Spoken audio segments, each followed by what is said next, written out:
கணவனுக்கு இருக்க வேண்டிய கடமைகள் பொறுப்புகளில் முதன்மையான ஒரு பொறுப்பு இருக்கிறது, எப்பொழுதும் மனைவியின் மீது அக்கறை உள்ளவராக இருக்க வேண்டும். அக்கறை இருக்கணும்.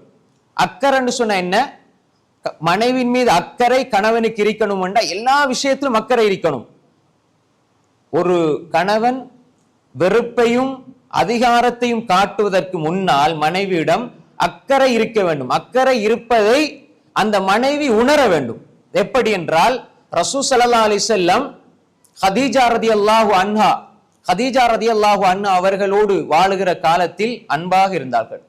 அவர்கள் உயிரோடு இருந்து மரணித்த பிறகும் கூட ரசூல் ஸல்லல்லாஹு அலைஹி வஸல்லம் அவர்கள் ஆடு அறுப்பார்கள். புகாரில் வருகிறது, ஆடு அறுப்பார்கள்.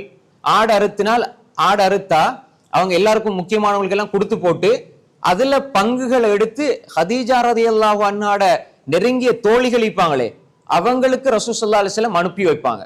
ஹதீஜா ரலியல்லாஹு அன்ஹா அவங்களோட தோழிகள், ஆனா வயசான நிலையில உள்ளவங்க. ஹதீஜாவோடு பழகியதன் காரணமா, நேசம் கொண்ட காரணத்தினால் ரசூல் ஸல்லல்லாஹு அலைஹி வஸல்லம் ஹதீஜா நாயகி மௌத்தாகி பல வருடங்களுக்கு அப்பாலும் அவர்களுடைய தோழிகளை மறக்காமல் ஹதீஜாவோடு நேசம் கொண்டார்கள், என் மனைவியோடு நேசம் கொண்டார்கள் என்பதற்காக ஆடுகளை கொடுத்து அனுப்பினார்கள் என்றா வாழ்க்கையில ஹதீஜா ரலியல்லாஹு அன்ஹா அவங்களோட எவ்வளவு அக்கறையோடு இருந்திருப்பாங்க ரசூல் ஸல்லல்லாஹு அலைஹி வஸல்லம்.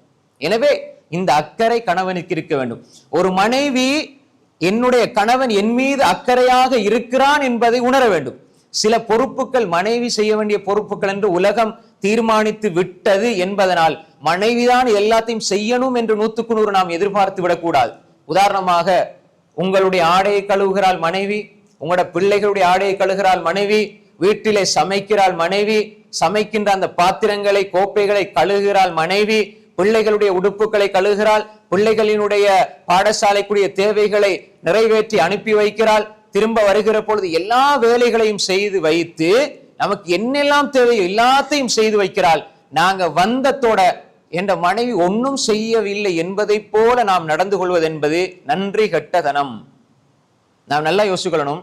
சில பொழுது மௌலைமார்கள், அல்லாஹ் பாதுகாத்த நல்லவர்களை தவிர, பயான் பண்ணும் பொழுது ரசூல் ஸல்லல்லாஹு அலைஹி வஸல்லம் சொன்னாங்க தானே, நரகத்துல நான் அதிகமா பெண்களை பார்த்தேன்.